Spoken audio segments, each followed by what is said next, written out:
పరిశుద్ధత అంటే చాలా చాలా చాలా విలువైంది. దాని గురించిన కొన్ని సంగతులు నేను మీకు జ్ఞాపకం చేయాలని మనం చేస్తా ఉన్నాం. చూడండి, నిర్గమకాండం 15వ అధ్యాయం 11వ వచనం చదవగలరా? నిర్గమకాండం 15వ అధ్యాయం.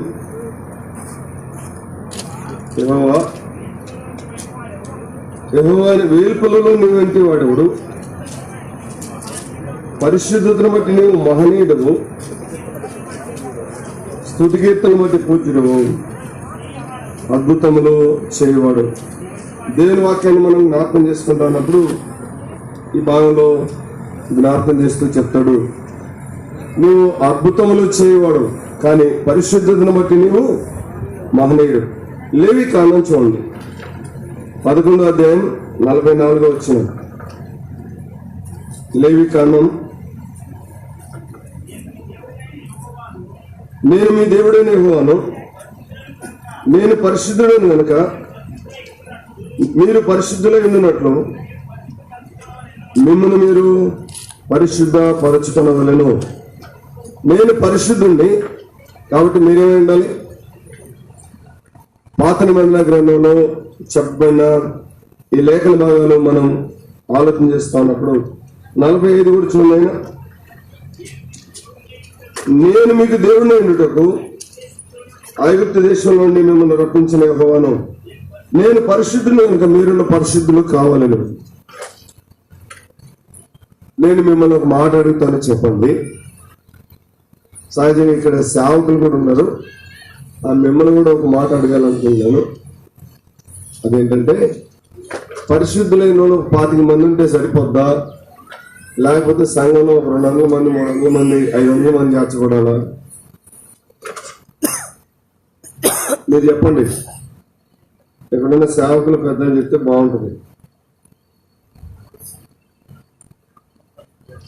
సంఘంలో ఎవరు ఉండాలి? పరిశుద్ధులు ఉండాలా, పాపాత్ములు ఉండాలా? పరిశుద్ధులే ఉండాలి.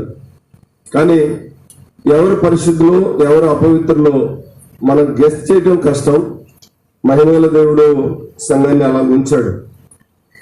దేవుని ప్రజలమైన మనం, దేవుని దాసులమైన మనం, పరిశుద్ధత కలిగిన ప్రజలు దేవుని సంఘంలో ఉంటే మేలనే సంగతి ఆలోచించాలి. కానీ విస్తారంగా రక్షించబడి అనేకులు సంఘంలో చేర్చబడాలని కోరిక కలిగి ఉండాలి, తప్పేం కాదు.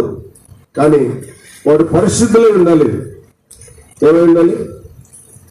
పరిశుద్ధులై ఉండాలి. పరిశుద్ధతను కాపాడుకునే దేవుని పిల్లలై ఉండాలి.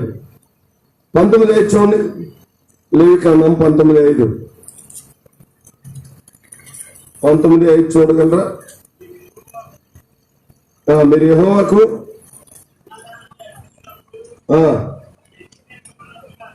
19:2 చూడండి. మీరు పరిశుద్ధులైన వాళ్ళు, మీ దేవుడైన యెహోవానకు నేను పరిశుద్ధులైనాను. మీరు పరిశుద్ధులై ఉండాలి. మీరు పరిశుద్ధులై ఉండాలి. దేవుడు తన ప్రజలతో చెప్పిన మాటలు, నేను పరిశుద్ధుణ్ణి, నేను పరిశుద్ధుణ్ణి. మీరేమై ఉండాలి? మీరు కూడా పరిశుద్ధులై ఉండాలి. 20వ అధ్యాయానికి రండి. లేవికాండం 20వ అధ్యాయం 7వ వచనం చూడండి. కావున మిమ్మల్ని మీరు పరిశుద్ధపరచుకొని పరిశుద్ధులైనడి, నేను మీ దేవుడునైనా యెహోవాను. 26 చూడు. యెహోవాను నేను పరిశుద్ధులను, మీరు నా వారే ఉన్నట్లు అన్ని జనుల నుండి మిమ్మల్ని వేరుపరిచితిని. మీరు నావారు కావాలి అంటే ఏమై ఉండాలి? చెప్పండి. ఏమై ఉండాలి? పరిశుద్ధులై ఉండాలి. అసలు ఈ పదం జోలికి వెళ్తేనే చాలా మందికి నిద్ర వచ్చేసింది. అంత తొందరగా ఈ పదాన్ని గురించి అంత ఇష్టం ఉండదు, ఎందుకో తెలియదు. పరిశుద్ధత అనే మాట ప్రకటించడం మొదలుపెట్టగానే చాలా మంది మంకులకు వెళ్ళిపోతారు. చాలా మందికి ఆసక్తి ఉండదు, ఎందుకో తెలియదు. దేవుని పిల్లలమైన మనం మన విశ్వాస భక్తి జీవితంలో పరిశుద్ధతను జాగ్రత్తగా కాపాడుకోవాలి. పరిశుద్ధతను జాగ్రత్తగా కాపాడుకునే అనుభవాన్ని మనం కలిగి ఉంటే ఎట్లా, నేను కొంచెం చిన్నగా పాఠంలోకి వెళ్తున్నా, కొంచెం జాగ్రత్తగా మీరు వినాలని మనం చేస్తాం. అసలు ఈ టైమింగ్ నిద్రపోయేటది. హ్యాపీగా కొంతమంది భోజనం చేసి హాయిగా నిద్రపోతాం. ఇళ్ళ దగ్గర నిద్రపోయాలని తీసుకొచ్చి అక్కడ కూర్చోబెడితే ఎలా ఉండదు. రోజు మీటింగ్ ఉంటే పర్లేదు, కానీ కొంచెం మనసు పెట్టి ఈ మాటలు వినాలని మనం చేస్తాము. క్రొత్త నిబంధన గ్రంథంలో కొన్ని సంగతులు ఆలోచించే ముందు ఒక వచనాన్ని చదువుతాను. 21:8 చూడైనా, 21:8 లేవికాండం. అతడు నీ దేవునికి ఆహారం అర్పించువాడు కనుక నీవు అతని పరిశుద్ధపరచవలను. మిమ్మల్ని పరిశుద్ధపరచే యెహోవాను నేను పరిశుద్ధుడును కనుక అతడు మీ దృష్టికి పరిశుద్ధుడు కావాలి. లేవీయుల గురించి ఇక్కడ ప్రభు మాట్లాడాడు. లేవీయుల గురించి ఇక్కడ ప్రభు ఒక విషయాన్ని తెలియజేశాడు. చూడు, అసలు మహిమగల దేవుడు తనకు యాజకులుగా ఇజ్రాయేలులో అందరినీ ఏర్పాటు చేసుకోవాలని ఆశించాడు. దేవుని ఆశది. కానీ ఎప్పుడైతే వారు ఒక దూడను తయారు చేసి దానికి దూపం వేశారో అప్పుడు లేవీయులు మాత్రమే తల వంచలేదు, ఆ దూడకు తల వంచలేదు. లేవీయులు చాలా రోషం కలిగి ఉన్నారు. దూడను తయారు చేసినప్పుడు అహరోను తయారు చేయించాడు. అందరూ సాగిలపడ్డారు. దానికి లేవీయులు ప్రత్యేకంగా నిలబడ్డారు. మహిమగల దేవుడు అన్నాడు, లేవీయులరా, మీరు నా కొరకు రోషం కలిగి ఉన్నారు కనుక ఖడ్గాలు ధరించి ఆ బలి అర్పించిన వాళ్ళందరినీ నరికేయండి అన్నాడు. అప్పుడు కూడా వధ జరిగింది. అయితే ఎక్కువ మంది చంపబడ్డారు. ఆ తర్వాత జరిగిన విషయం ఏంటంటే, ఇజ్రాయేలులో నుండి నేను లేవీయులను ఏర్పాటు చేసుకున్నాను. నా స్థానంలో నిలబడి పరిచర్య చేయాలి. వారు ఎక్కడ నిలబడి? నా స్థానం. లేవీయులు నిలబడే స్థానం ఏ స్థానం అంటే అది నా ప్లేస్. నేను నిలబడాల్సిన స్థానంలో వారిని నిలబెడతా ఉన్నాను. ఇక్కడ లేవీయునికి చెప్పాడు, నీవు నా ఎదుట పరిశుద్ధుడు ఉండాలి. 2, సమాజం అంతా చేరి వచ్చి ఆరాధించే సమయంలో సమాజం ఎదుట పరిశుద్ధుడు ఉండాలి. సమాజాన్ని నువ్వు పరిశుద్ధపరచాలి, నా ఎదుట పరిశుద్ధతను కాపాడుకోవాలి, జాగ్రత్త కలిగి ఉండాలని లేవీయులకి జ్ఞాపకం చేశాడు. దేవుని పిల్లలమైన మన విశ్వాస జీవితం సాఫీగా అలా సాగుతూ ఉంటుంది. ఇటువంటి జాగ్రత్త సాగుతూ ఉంటుంది. సడన్ గా నీకు చాలా పెద్ద కష్టం వచ్చి పడింది. నువ్వు తట్టుకోలేనంత ఎక్కువ కష్టం వచ్చి పడింది. ఎందుకు వచ్చింది? పరిశుద్ధ గ్రంథంలో కొన్ని సంగతులు నేను మీకు జ్ఞాపకం చేస్తాను. రండి, హెబ్రీయులకు రాసిన పత్రిక 10:18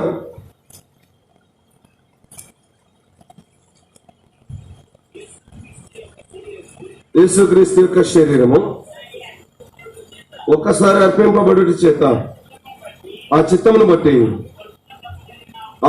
బట్టి మనం పరిశుద్ధపరచబడి ఉన్నాం. మనల్ని పరిశుద్ధపరచడానికి మహిమగల దేవుడైన ఆయన తనను తాను బలిగా అర్పణగా అర్పించుకోవటం చేత మనము పరిశుద్ధపరచబడ్డాం, పవిత్రపరచబడ్డాం. ఇది నిర్వివాదాంశం. అయితే విశ్వాసమైన మనల్ని మహిమగల దేవుడు పరిశుద్ధతలోనికి నడిపిస్తూ ఉండగా మన జీవితంలో ఎదురయ్యే కష్టాలు, శ్రమలు నుండి 12:10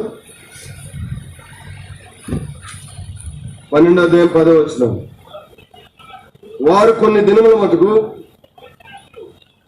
తమకు ఇష్టం వచ్చినట్లుగా మనల్ని శిక్షించరు గాని మనము తన పరిశుద్ధతలో పాలు పొందవాలని మన మేలు కొరకే ఆయన శిక్షించున్నాడు. సమస్త శిక్ష దుఃఖకరంగా కనబడుతుంది. ఎటువంటి దేవుడు ఎందుకు శిక్షిస్తాడు?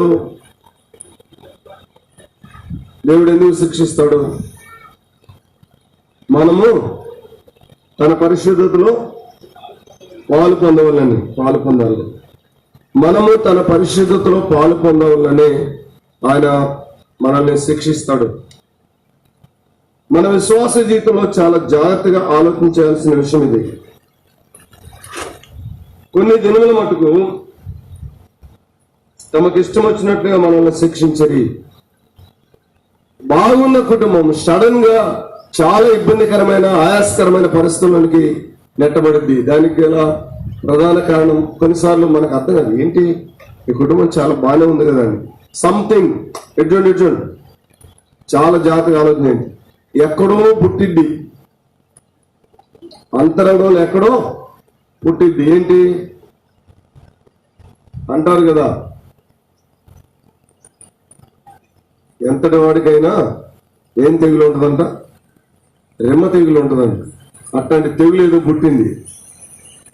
అంతరంగంలో పుట్టిన తెగులు విషయమై కూర్చున్న సేవకులకు కానీ, నిలబడి పనిచేస్తున్న పరిచారకులకు కానీ, పెద్దలకు కానీ ఎవరికి తెలియదు.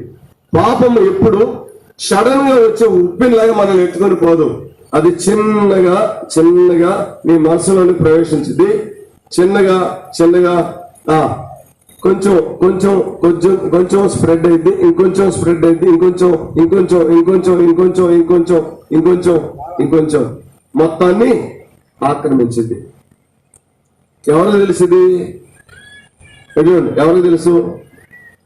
పరలోకానికి తప్ప భూమి మీద ఏ మానవునికి తెలియదు. దేవుడు ఏం చేస్తాడు అంటే, ఏ ట్రీట్మెంట్ అవసరమో ఆ ట్రీట్మెంట్ అనుమతిస్తాడు. శిక్ష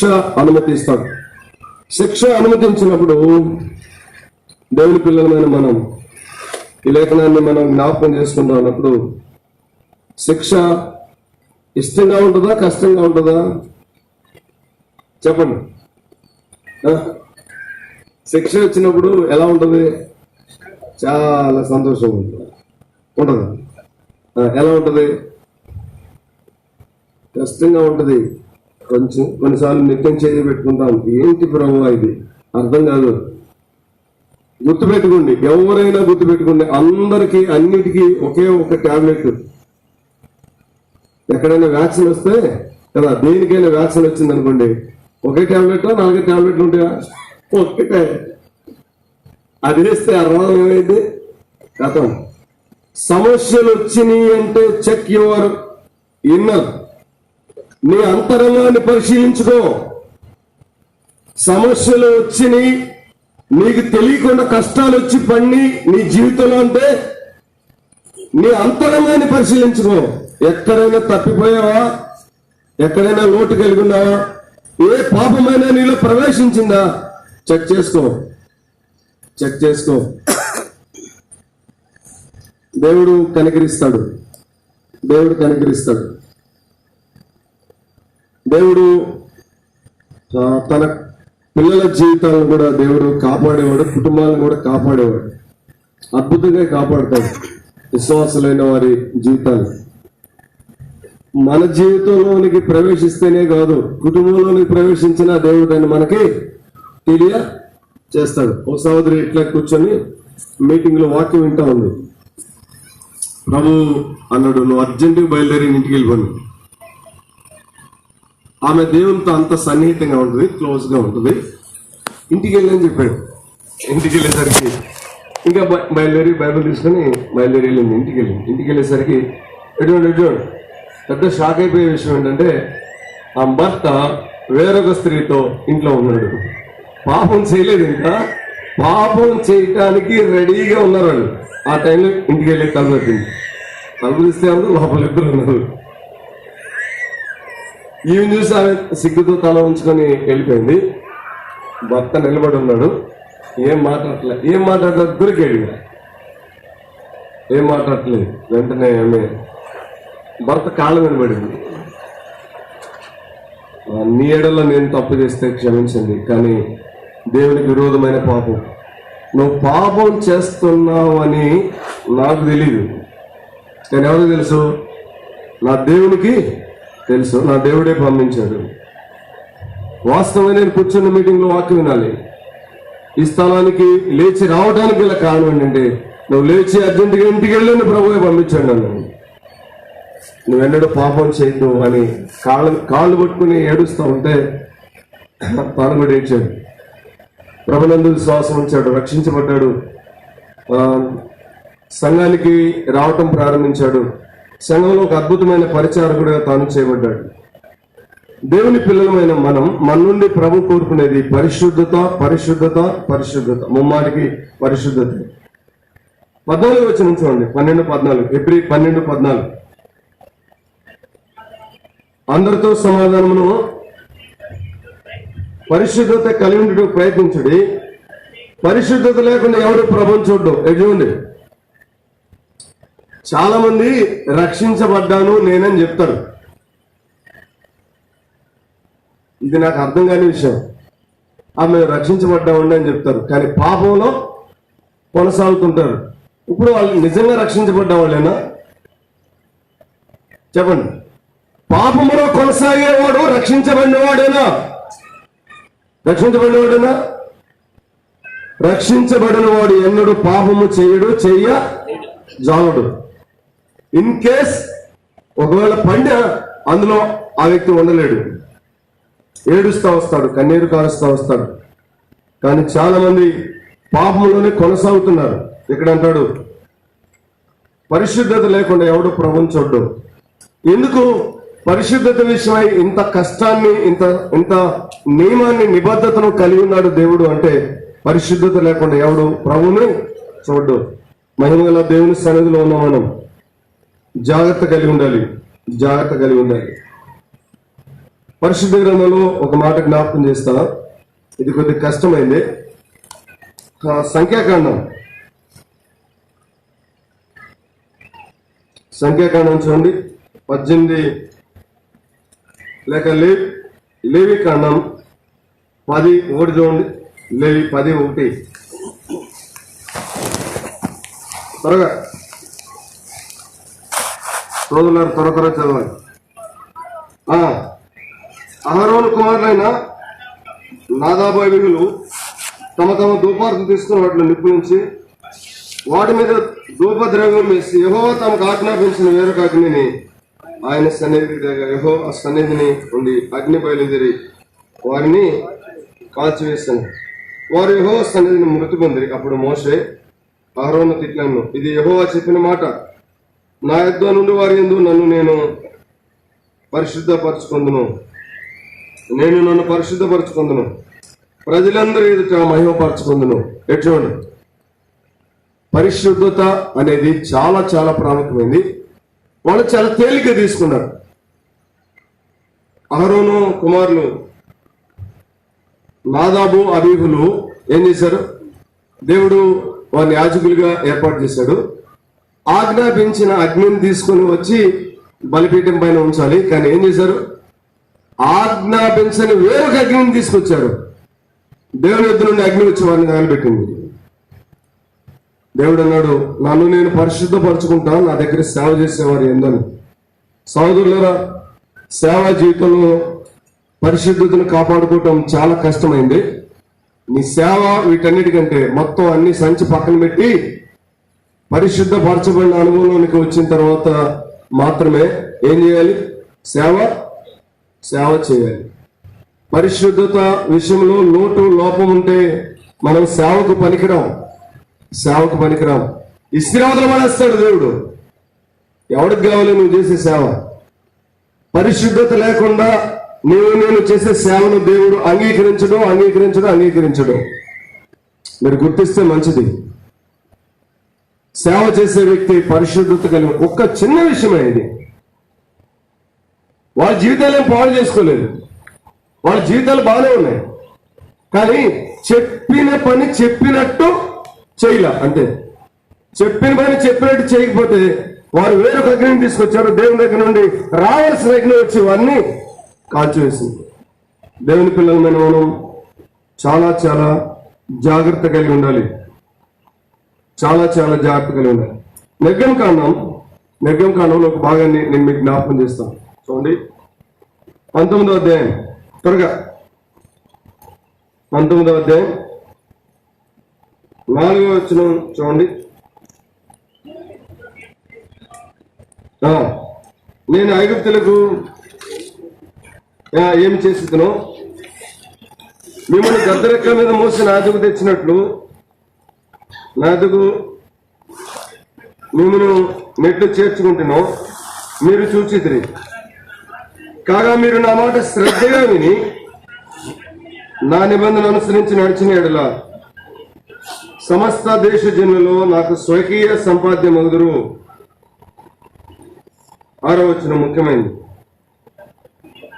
సమస్త భూమి నాదే కదా, మీరు నాకు యాజక రూపమైన రాజ్యముగాను పరిశుద్ధ జనముగాను ఉందరని చెప్పాను. చెప్పుము, నీవు ఇజ్రాయేలుతో పలకవలసిన మాటలు ఇవే. ప్రభువు చాలా స్పష్టంగా చెప్పాడు. వారితో చెప్పిన మరొక మాట 10వ వచనం చూడయ్యా. యెహోవా మోషేతో, నీవు ప్రజల ఎదుట వెళ్ళి నేడును రేపును వారిని పరిశుద్ధపరచుము. వారు తమ బట్టలు ఉతుక్కొని 3వ నాటికి సిద్ధముగా ఉండవలను. 3వ నాడు యెహోవా ప్రజలందరి కనులెదుట సీనాయి పర్వతం మీదకి దిగి వచ్చును. ఇటు చూడండి, నేను రాబోతున్నా ఎవరి దగ్గరికి? మీ దగ్గరికి. మీరేమై ఉండాలి చెప్పండి, కొంచెం మాట్లాడండి. ఏమై ఉండాలి? పరిశుద్ధులై ఉండాలి. దేవుడు కోరుకుని ఏంటి? ఒకే ఒకటి కదా. నువ్వు ఎర్రగున్నా, తెల్లగున్నా, నల్లగున్నా, కాస్మెటిక్స్ రాసుకొని పూసుకొని రమ్మల్లా ఏం కలిగి ఉండాలన్నాడు? పరిశుద్ధత కలిగి ఉండాలి. నేను వస్తున్నా.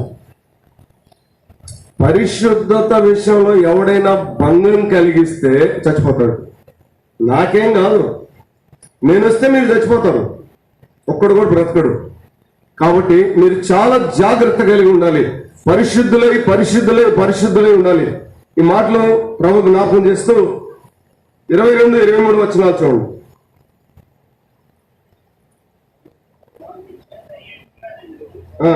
లేక 18వ వచనం చూడు.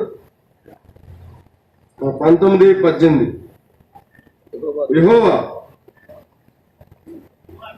అగ్నితో సీనాయి పర్వతం మీదకి దిగి వచ్చినందున అదంతా ధూమమయమై ఉండెను. దాని ధూమము కొలిమి ధూమములే లేచెను. పర్వతమంతా మిక్కిలి కంపించెను. ఆ బూర ధూని అంతకంతకు బిగ్గరగా మ్రోగెను. మోషే మాట్లాడుచుండగా దేవుడు కంఠస్వరం చేత అతనికి ఉత్తరం ఇచ్చు చుండెను. యెహోవా సీనాయి పర్వతం మీద అనగా ఆ పర్వత శిఖరం మీదకి దిగి వచ్చెను. యెహోవా పర్వత శిఖరం మీదకి రమ్మని మోషేను పిలువగా మోషే ఎక్కిపోయాను. ఈ భాగంలో ఈ మాటలు మనం ఆలోచన చేస్తా ఉన్నప్పుడు 22, 23 కూడా చూడండి. ఆయన మరియు యెహోవా వారి మీద పడుకున్నట్లు యెహోవా ఎదుగు చేరు యాజకులు తమను తాము పరిశుద్ధపరచుకుని ఉండవాలని మోషేతో చెప్పగా మోషే వెళ్లి వారికి ఖండితంగా ఆజ్ఞాపించాడు. దేవుని వాక్యాన్ని మనం జ్ఞాపకం చేసుకుంటా ఉన్నప్పుడు ఈ లేఖనంలో మనం గమనించే ఒక గొప్ప గంభీరమైన సత్యం ఏంటంటే, దేవుడు అగ్నితో, ధూమముతో, మహాధ్వనితో ఆ పర్వతం మీద దిగి వచ్చాడు. ఎడ్జోడు అందరూ చూస్తూ ఉన్నారు. ఇట్లాగే సమాజం అంతా చూస్తూ ఉన్నారు. ఆయన దిగి వచ్చాడు. ఆయన కంఠస్వరము వినిపిస్తా ఉన్నాడు. ఎవరికి? ఇజ్రాయెల్ అందరికీ. గుండెలు ఆగిపోయినంత పని అయింది వాళ్ళకి. అందరూ మోషే దగ్గరికి వెళ్ళన్నారు. మోషే, దేవుడే గాని మాతో మాట్లాడితే మేమందరం చచ్చిపోతాం. ఎవడు మాట్లాడు? మేము మాట్లాడలేమయ్యా, మాకు చాలా కష్టంగా ఉంది. నువ్వు వెళ్ళి మాట్లాడి ఆయన ఏం చెప్తాడో అది మాకు చెప్పు. దేవుని ఆశ ఏంటంటే సమాజం అంతటితో మాట్లాడాలని ఇష్టపడ్డాడు, కానీ ప్రజలు భయపడ్డారు. దేవుడు ప్రజలతో ఎల్లప్పుడూ మాట్లాడాలి అంటే పరిశుద్ధత కలిగి ఉండాలి. దేవుని వాక్యాన్ని మనం జ్ఞాపకం చేసుకుంటా ఉన్నప్పుడు లేఖనంలో ఆదికాండంలో ఒక వ్యక్తిని గురించి కొద్ది సంగతులు జ్ఞాపకం చేసి నేను ముగిస్తాను. చూడండి, ఆదికాండం 37:14 చూడండి.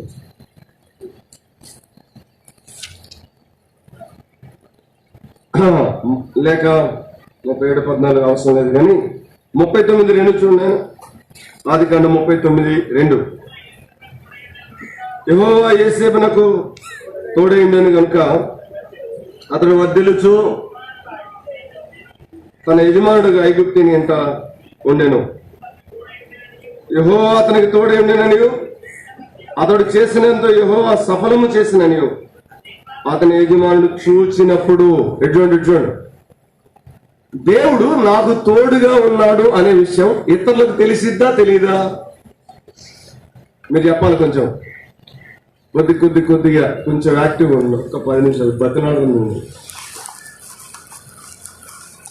దేవుడు నాతో ఉన్నాడనే విషయం నేను కాపురం ఉన్న ఏరియాలో చుట్టుపక్కల ఉన్న వాళ్ళకి తెలిసిద్దా తెలీదా? తెలిసిద్ది. ఎట్ట తెలిసిద్ది చెప్పండి. ఎట్ట తెలిసిద్ది? పెద్ద నోరు వేసుకొని జనాలను పడతా ఉంటే తెలిసిద్దా? చెప్పండి. ఎట్ట తెలిసిద్ది? చెప్పాలి. ఎలా తెలిసిద్ది? దేవుడు నాతో ఉన్నాడు, మనతో ఉన్నాడు అని ఎలా తెలిసిద్ది? మౌనంగా ఉండి దేవుని మహిమను చూపించాలి. అద్దంకిలో ఒక ఇన్సిడెంట్ జరిగింది. అద్దంకిలోనే, మన దగ్గర అద్దంకిలో పక్కింటి వాళ్ళ చెట్టు ఒకటి ఒక సేవకుని ఇంటి వాకిట్లో దాకా పెరిగిన కొమ్మలు. అవి కూడా ఆ పెద్ద విశేషం అని చెప్పేం కాదు, మొలక చెప్పేది. సరే, ఆ కొమ్మలు బాగా పెరిగితే ఈ ఇళ్ళే వచ్చిపోయే దారికి కొంచెం బాగా తగులుతూ ఉంటే ఆ సేవకుని కూతురు ఏం చేసిందంటే ఆ కొమ్మ ఇరిచి పక్కన పడేసింది. ఇంకంతే. పక్కింటి అమ్మగారికి చాలా కోపం వచ్చింది. చాలా కోపం వచ్చి ఇష్టం వచ్చినట్టుగా పెద్ద గొడవ చేసింది. ఈ సేవకురాలు కానీ కూతురు కానీ ఏం మాట్లాడలేదు. ఈ లోపు సేవకుడు వచ్చాడు ఇంటికి. ఏంటి అట్లా మాట్లాడుతుంది, ఏం చేశారు అంటే, మన వాకిలికి అడ్డంగా ఉన్న మునక్కొమ్మ ఒకటి కొంచెం ఎరదీసి పక్కన పడేసింది అమ్మాయి. అది చెప్పి చేస్తే బాగుండేది, చెప్పకుండా చేసింది అన్నాడు. మీరేమన్నా అన్నారా అన్నాడు. ఏమన్నదయ్యా, చెప్పండి ఏమన్నా అన్నారా? నేను వెళ్ళి ఆమెకి క్షమాపణ చెప్పొస్తాను అంటే ఏం అనలేదు. నిజం చెప్తున్నాను, ఏమనలేదండి. సరే మోకరించండి అన్న. మోకరించారు. జరిగిన సంఘటన ప్లీజ్ ఎగిరిపోతాయి. అందరూ మోకరించారు, ప్రార్థన చేశారు. ప్రభువా, చిన్న కొమ్మ అడ్డం వచ్చిందని పాపతుంచింది, ఈ విషయంలో మా తప్పైతే క్షమించండి. కానీ ఆ సహోదరి నెమ్మది పొందినట్లు కృప చూపయ్యా అని ప్రార్థన చేశారు. ప్రార్థన చేసిన గంటకి గాలి వర్షం బాగా మమ్ము రేగింది. మీకు అర్థమై ఉంటుంది. ఆ మునగ చెట్టు ఇరిగి రోడ్డు మీద పడింది. ఇప్పుడు అంటారు పక్కింటి వాళ్ళందరూ, ఇప్పుడు ఎవరి మీద దాడిద్దంటాం, చిన్న కొమ్మిరిస్తేనే పెద్ద మూడో ప్రపంచ యుద్ధాన్ని తెచ్చింది. ఇప్పుడు ఎవరి మీద ఆడిద్దంట, ఎవరి మీద ఆడతారు చెప్పండి. ఉందా? మనం మౌనంగా ఉంటే ప్రభుని చూపించవచ్చు. చాలాసార్లు మనకున్న పెద్ద సమస్య ఏంటంటే మనం ఎలా ఉన్నాం చెప్పండి. ఎలా ఉన్నాం? మౌనంగా ఉన్నాం. నాకు తెలిసిన దైవ సేవకులు చెల్లూరుపేటలో సేవ చేశారు, పేరు మర్చిపోయారు. ఆయన భార్య కొంచెం గట్టికిరాలు అంటే కొంచెం మొండాడు. ఆయన ప్రభులో బలంగా ఉన్నాడు, కానీ ఆయన ప్రభులో బలంగా లేదు. ఒకరోజు ఏదో జరిగింది ఆ ఇంట్లో. ఇంకంతే, తిట్టకుండా తిట్టింది. ఆయన లోపలికి వెళ్ళి మోకరించి ప్రార్థన చేస్తాడు. పంచి కట్టుకుంటాడు. ఆయన బాగా కర్లింగ్ హెయిర్. ప్రభువా, నేనేం చేసేదయ్యా, ఎలాగే నేనేం చేసేదయ్యా, ఆ వంట నెడుతుంటే నువ్వు జోక్యం చేసుకోవాలయ్యా అని ప్రార్థన చేస్తా ఉంటే, ప్రార్థన చేసి బయటకు వచ్చాడు. నేను లోపలికి వెళ్ళింది. లోపల పడి తన్నుకుంటా ఉంది, గిలగిల తన్నుకుంటా ఉంది. అయ్యో నా కడుపు నొప్పి అని తన్నుకుంటా ఉంటే చాలా ప్రయత్నం చేశారు, ఆయన తగ్గట్లా. అయ్యా ఆయన పిలవండి అయ్యా. ఎవరిని? మా ఆయన పిలిపించింది. మామూలు ఏంటంటే, నేను తప్పు చేశానయ్యా, నన్ను క్షమించయ్యా అని అంటే ఆమె మారు మనసు పొందిన అనుభవం అది. ఆయన మోకరించాడు, ఆమె కాళ్ళ దగ్గర మోకరించి ప్రార్థన చేసి నూనె రాశాడు. అద్భుతం. అందరూ చూస్తా ఉండగా నొప్పి అలా తీసేసినట్టు అయిపోయింది. గుర్తుపెట్టుకోండి, పరిశుద్ధులైన వారు చిన్నవాళ్ళు కాదు, తక్కువ వాళ్ళు కాదు. ఒకవేళ మీ వీధిలో, మీ గ్రామంలో చాలా చిన్నగా అల్పంగా కనబడే వ్యక్తులు చులకనగా ఎంచకండి, చులకనగా మాట్లాడకండి. చులకనగా మాట్లాడటానికి నోరు తెరవద్దు. ప్రభువు తోడుగా ఉంటాడు. ప్రభువు తోడుగా ఉంటే ప్రపంచం మొత్తం గింగరాలు తిరగాలి. దేవుని వాక్యాన్ని నేను కొద్ది సంగతిలో జ్ఞాపకం చేస్తాను. ఈ భాగంలో యెహోవా యోసేపునకు ఏమైనాడు? తోడై ఉన్నాడు. యెహోవా యోసేపునకు తోడుగా ఉంటే ఆ సంగతి, దేవుడు ఇతనికి తోడుగా ఉన్నాడనే సంగతి ఆ పట్టణంలో ఉన్న మిగతా వాళ్ళకి, పోతీఫర్ ఇంటి వారికి, పోతీఫర్కి అందరికి తెలిసింది. మనం ఇలా బ్రతకాలని దేవుని ఆశ. ఎలా చెప్పండి? ఇలా బ్రతకాలని దేవుడు మన విషయమే ఆశపడతా ఉన్నాడు. 9వ వచనం కూర్చుండి ఆయన, 39:9. నీవు అతని భార్యమైనందున నిన్ను తప్ప దేనిని నాకు అప్పగింపక ఉండలేదు. కాబట్టి నేను ఎట్లంత ఘోరమైన దుష్కారం చేసి దేవునికి విరోధంగా పాపము కట్టుకుందును. చాలు. ఆ స్త్రీ పాపం చేయడానికి అతన్ని ప్రేరేపించిన ఏం చేయలేదు? పాపం చేయలేదు. చాలా మంది ఇలా అంటుంటారు, నాకు అవకాశాలు రాలేదని. ఏం అవకాశాలు? పోయే అవకాశాలు. నువ్వు బలహీనుడు అని దేవుడు నిన్ను కాపాడుతూ ఉన్నాడు. లోకంలో పాపాత్మలకు వచ్చే అనేకమైన ఆ కార్యాలు చేయటానికి వచ్చే ఆ పరిస్థితి నీకు సంభవించకుండా ఆ ప్రమాదం నుండి నిన్ను కాపాడుతూ ఉన్నాడు, నన్ను కాపాడుతూ ఉన్నాడు. దేవుని పిల్లలమైన మనం చాలా చాలా జాగ్రత్తగా ఉండాలి ఈ విషయాల్లో. దేవుని వాక్యాన్ని మనం జ్ఞాపకం చేసుకుంటా ఉన్నప్పుడు ఆ స్త్రీ రోజు శోధిస్తా ఉంది. అయితే ఆ స్త్రీని జయించడానికి దేవుడు కృపనిచ్చాడు. ఓ మాట అడుగుతాను, చెప్పండి. యోసేపునకు దేవుడు ఆ స్త్రీ శోధనకు ముందే తోడుగా ఉన్నాడా? ఆ స్త్రీ శోధనకు తర్వాత తోడుగా ఉన్నాడా? చూడండి, ముందే తోడుగా ఉన్నాడు. గుంటలో వేయబట్టడానికైనా ఇష్టపడతాడు దేవుడు, పాపం చేయడానికి ఇష్టపడడు. చెరసాల్లోకి వెళ్ళడానికైనా ఇష్టపడతాడు దేవుడు, పాపం చేయడానికి ఇష్టపడ్డు. ఈ రెండు యేసేపు జీవితంలో జరిగింది. గుంటలో వేయబడ్డాడు, చెరసాల్లో వేయబడ్డాడు, కానీ పాపం చేయలేదు. పాపం చేయని పరిశుద్ధునిగా అతడు తన జీవితాన్ని కాపాడుకున్నాడు. 39:23 చూడండి. యెహోవా అతనికి తోడైందని కనుక ఆ చెరసాల అధిపతి విచారణ చేయకుండా చెరసాల్లోకి వెళ్ళినా కానీ ఏం చేశాడు? దేవుని వాక్యాన్ని మనం జ్ఞాపకం చేసుకుందాం అన్నప్పుడు 22 కూడా చూడండి.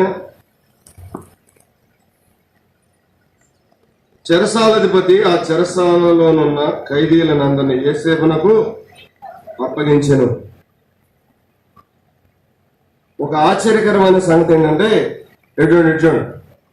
పరిశుద్ధుడు అంటే పరిశుద్ధత కలిగిన వ్యక్తి ఎక్కడున్నా పైనే ఉంటాడు, హైగా ఉంటాడు.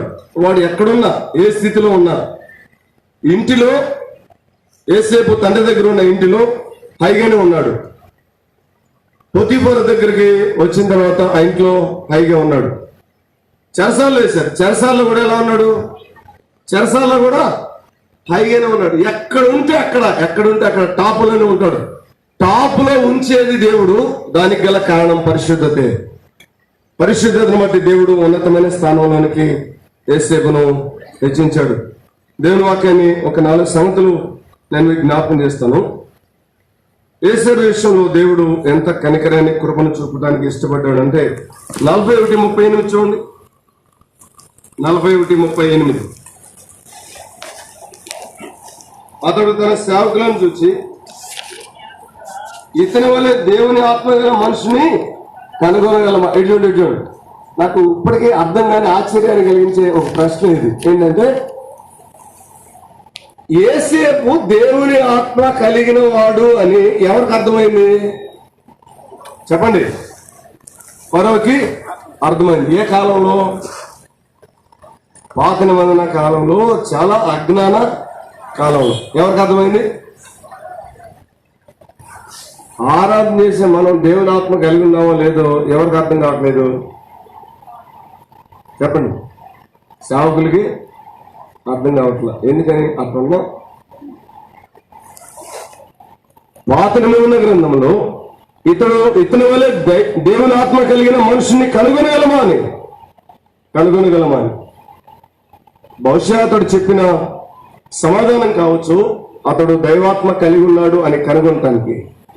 దేవుని పిల్లలమైన మనం దైవాత్మ కలిగి ఉన్నప్పుడు అసాధారణమైన జ్ఞానాన్ని కలిగి ఉంటాం, అసాధారణమైన నాలెడ్జ్ని కలిగి ఉంటాం. దేవుడు ఆ విషయంలో కృపనిస్తాడు.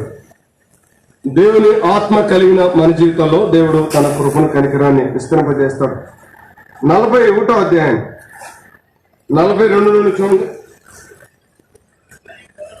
మరియు ఫరో తన చేతిలో ఉన్న ఉంగరము తీసి యేసేపు చేతిని పెట్టి సన్నపు నారబట్లు అతనికి తొడిగించి అతని మీద బంగారు గొలుసు వేసి, అతని మెడకు బంగారపు గొలుసు వేసి తన రెండవ రథం మీద అతన్ని ఎక్కించాను. పరిశుద్ధులు ఎంత గొప్పగా అలంకరించబడ్డారు అంటే ఈ భాగంలో నాకు చాలా సంతోషం వేసింది. చూడండి ఏం చేయబడ్డాడు? వస్త్రాలు మార్చబడ్డాయి. ఆశ్చర్యం ఏంటంటే ఇక్కడ ఒక మాట చెప్పాలి మీరు. ఏసేపు ఎన్నిసార్లు వస్త్రాలు మార్చబడ్డాయి, లేక ఎన్నిసార్లు వస్త్రాలను తీసేశారు చెప్పండి? ఏసేపు వస్త్రాలని ఎన్నిసార్లు ప్రజలు తీసేశారు? ప్రారంభం నుండి చెప్పండి ఎన్నిసార్లు? ఓయ్ ఏంటి మాట్లాడతావా? చెప్పండి ఎన్నిసార్లు? 1 అన్నం తీసేశాడు. 2 పోతీఫరు భార్య తీసేసింది. 3 చెప్పండి ఇక్కడ ఫరో తీసేశాడు. అవునా? వస్త్రాలు తీసి వేరే వస్త్రాలు కట్టబెట్టి ఎక్కడెక్కించాడు? రథం ఎక్కించాడు. మెడకు గొలుసు వేశాడు. చేతికి ఉంగరం పెట్టాడు. ఉన్నతమైన స్థానంలోనికి హెచ్చించాడు. దేవుని పిల్లలమైన మనం కొన్నిసార్లు దేవుని చేతి కింద దేన మనస్కులై అణిగి ఉన్నప్పుడు దేవుడు ఏం చేస్తాడు? తగిన కాలంలో ఏం చేస్తాడు? పైకి తీసుకొస్తాడు. ఆర్థిక విషయాల్లో వృద్ధి చెందడం గురించి అస్సలే మాట్లాడట్లా. నా సబ్జెక్ట్ అది కానే కాదు. ఆర్థిక విషయాల్లో వృద్ధిలోని తేవడం అనేది అది చాలా అల్పమైన కార్యం, చాలా చిన్న కార్యం. కానీ పరిశుద్ధత విషయంలో నమ్మకత్వం కలిగినప్పుడు దేవుడు ఉన్నతమైన స్థానంలోనికి హెచ్చిస్తాడు. ఇంకా చూడండి 41:55 చూడండి. ఐగుప్తు దేశం అంతటిలో కరువు వచ్చినప్పుడు ఆహారం కోసం ఫరోతో మొరపెట్టుకుంది. ఫరో మీరు యేసేపు వద్దకు వెళ్ళి అతడు మీతో చెప్పినట్లు నాకెళ్ళు. ప్రజలకు ఎవరు చెప్పాలి? ప్రజలకు రాజెవరు? ఫరో చెప్పాలి. కానీ ఏమంటాడు? నా వల్ల కాదు, నేనేం చెప్పలేను, ఎందుకంటే నాకేమి తెలియదు. యేసేపు చెప్పినట్లు చేయండి. పరిశుద్ధులు ప్రపంచాన్ని లీడ్ చేస్తారు, ప్రపంచాన్ని నడిపిస్తారు. గుర్తుపెట్టుకోండి, ప్రపంచాన్ని నడిపిస్తారు. మీరు మినిస్టర్లు, మంత్రులు పెద్ద తెలివైన వాళ్ళు అనుకుంటున్నారా? ఒకవేళ మీకు తెలిసి ఉండొచ్చేమో, ఎందుకంటే చాలా జ్ఞానం కలిగిన మీరు. మినిస్టర్ల దగ్గర పనిచేసే వాళ్ళు ఎవరంటే ఐఏఎస్ ఆఫీసర్లు, ఐపీఎస్ ఆఫీసర్లు ఉంటారు. ఒక్కొక్కరి దగ్గర ఒక బృందం ఉంటుంది. మన సీఎం దగ్గర అయితే ఒక పెద్ద బృందం ఉంది ఐఏఎస్ ఆఫీసర్లు. చాలా తెలివైన వాళ్ళు, చాలా జ్ఞానం కలిగిన వాళ్ళు. దేవుని వాక్యాన్ని మనం జ్ఞాపకం చేసుకుంటా ఉన్నప్పుడు ప్రపంచాన్ని అతడు నడిపించగలిగాడు. పరిశుద్ధుడు చెప్పినట్లుగా ఆ ప్రపంచం నడిచింది. తర్వాత 50వ అధ్యాయం చూడండి. 50వ అధ్యాయం 25వ వచనం. 50వ అధ్యాయం 25వ వచనం. మరి యేసేపు దేవుడు నిశ్చయముగా మిమ్మల్ని చూడవచ్చును.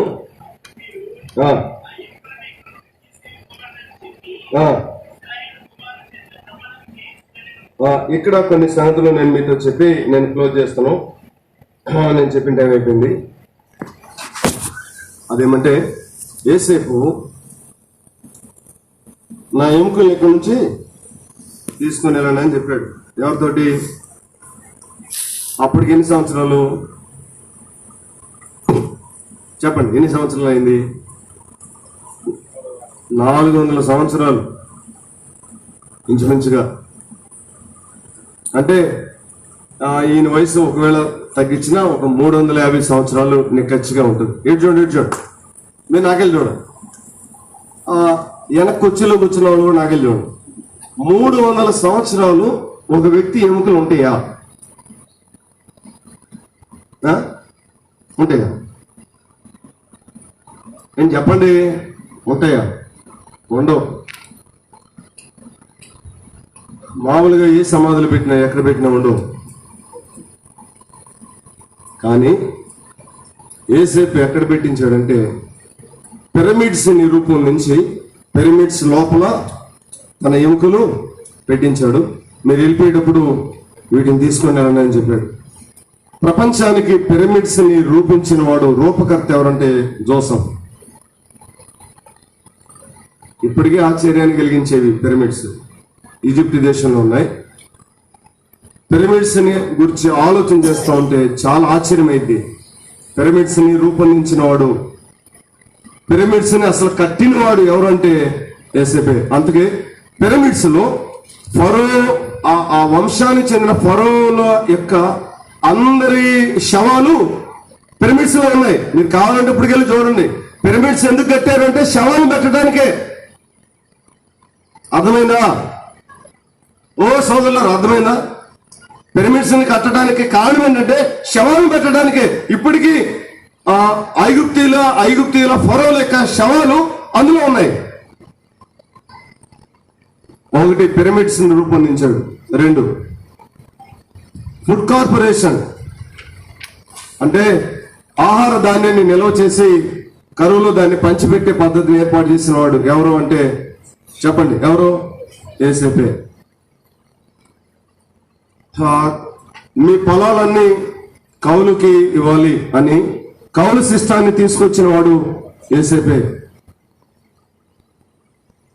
దేవుని వాక్యాన్ని మనం జ్ఞాపకం చేసుకుంటా ఉన్నప్పుడు చాలా సంగతులు యేసేపు కాలంలో మహిమగల దేవుడు యేసేపునకు తెలియజేసి, యేసేపు ద్వారా ప్రపంచానికి ఈరోజు ప్రపంచంలో ఫుడ్ కార్పొరేషన్ ఉందంటే అది కేవలం యేసేపు వల్ల కలిగిన కార్యమే. యేసేపు వల్ల కలిగిన కార్యమే.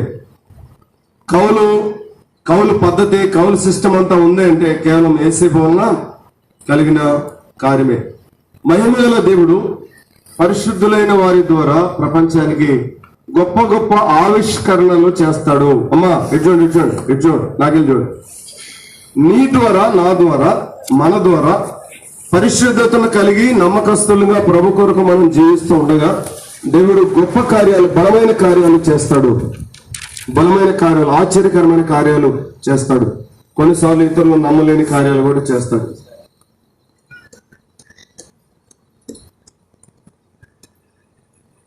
ఇండియన్ ఆర్మీకి సంబంధించిన వాళ్ళు బార్డర్ లో ఒక చాలా పెద్ద బెటాలియన్ వెళ్ళింది. చెక్ చేస్తా ఉన్నారు, బౌండరీ స్టోన్స్ చెక్ చేస్తా ఉన్నారు. రాళ్ళు చెక్ చేస్తా ఉన్నారు. ఒక దగ్గర రాయి కనిపించలేదు. ఇండియాకి పాకిస్తాన్కి మధ్య ఉన్న స్టోన్ అది కనిపించలేదు. కనిపించకపోతే 2 రోజులు 3 రోజులు వెతికారు, అది దొరకలేదు. దేనికి ట్రేస్ అవట్లేదు. ఏ పరికరాలు పెట్టినా అది కనిపించట్లేదు. ఎట్లా వదిలేసి వెళ్ళాలి అని చాలా అందరూ గాబరా పడతా ఉంటే వారి మధ్య ఆ ఆఫీసర్ మంచి విశ్వాసి ఆయన అన్నాడు, సరే ఈ రాత్రి ఉందాం, వెళ్ళిపోదు, నేను ప్రార్థన చేస్తాను. నేను ప్రార్థన చేస్తే దేవుడు నాకు అది ఎక్కడుందో చూపిస్తాడు అని వాళ్ళకి చెప్తా ఉన్నాడు. దేవుడు నాకు చూపిస్తాడు, ఆ రాయి ఎక్కడుందో ప్రార్థన చేస్తాను, రేపు పొద్దున్నే మీరు దాన్ని ట్రేస్ చేయొచ్చు అని చెప్పాడు. అందరు నమ్మనోళ్ళు కదా, ఏంట్రా నువ్వు ప్రార్థన చేస్తావా? నువ్వు ప్రార్థన చేస్తే దేవుడు చూపిస్తాను నీకు, నేను నమ్మాల. మిగతా వాళ్ళు అన్నారు 3 రోజులు ఉన్నాగా, అయితే ఏంది రాత్రి, సరే తాను చేయగలిగేది చేయనియండి, తాను అబద్ధం చెప్పడు కదా అన్నాడు. విశ్వాసి తాను అబద్ధం చెప్పడు కదా అన్నాడు. అంతే ఆ రాత్రి తాను ప్రభు పాదాల దగ్గరికి వెళ్ళి ప్రార్థన చేస్తుంటే ప్రభు ఆ రాయి ఎక్కడుందో చూపించాడు. దానికి ఇటువంటి ఉదయాన్నే లేచి అందరిని తీసుకొని టీం తీసుకొని వెళ్ళి ఒక పొద దగ్గర చూపించి, ఈ పొదలో మన దేశానికి సంబంధించిన సరిహద్దు రాయి ఉంది, తవ్వండి అన్నాడు. అంతే, పని వాళ్ళందరూ అది తవ్వితే ఆ పొదలో రాయి ఉంది. ఆశ్చర్యపోయారు, ఈ పొదలో రాయి ఉందని నీకు ఎలా తెలుసు అంటే దేవుడు చూపించాడు. ఎలా చూపిస్తాడు? ఏమైనా టీవీనేది? టీవీలో ఏమైనా మెమరీ కార్డు పెట్టి ముందుకు వెనక్కి వెళ్ళి చూస్తున్నా, ఎట్ట చూపించాడు. సోదరులారా, ఇటు దేవునికి మనకి క్లోజ్ రిలేషన్షిప్ ఉన్నప్పుడు, అంటే సన్నిహితమైన సంబంధాన్ని కలిగినప్పుడు దేవుడు జరిగే వాటిని, జరగబోయే వాటిని అన్నిటినీ మనకి చూపిస్తాడు. ప్రభుకి అప్పగించుకొని మనం అలా జీవించాలి. అది పరిశుద్ధులకు మాత్రమే చేస్తాడు.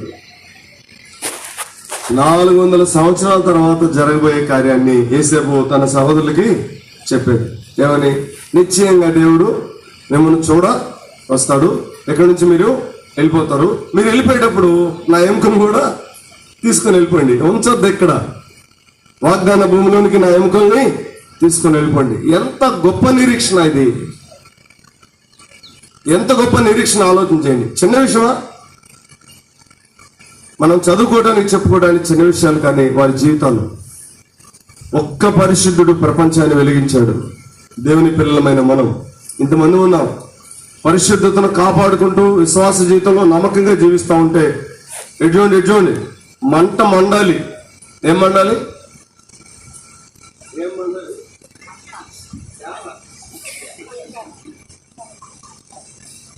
ఏడ మండాలి? చెప్పండి, ఎక్కడ మండాలి? గ్రామంలో ఏం కావాలి? మంట మండాలి. పరిశుద్ధత విషయంలో రాజీలేని వ్యక్తులుగా మనం జీవించినప్పుడు దేవుడు అద్భుతమైన కృపనిస్తాడు. యేసేపుని వర్ధల చేసి, యేసేపును దీవించి, యేసేపును తన మహిమ కొరకు వాడుకున్న దేవుడు నిన్ను నన్ను కూడా తన మహిమ కొరకు వాడుకొని ఉపయోగిస్తాడు. అతి కృపను, అతి కనికరాన్ని మహిమగల దేవుడు మనకు దయచేయను గాక. తల వంచండి, ప్రార్థన చేద్దాం.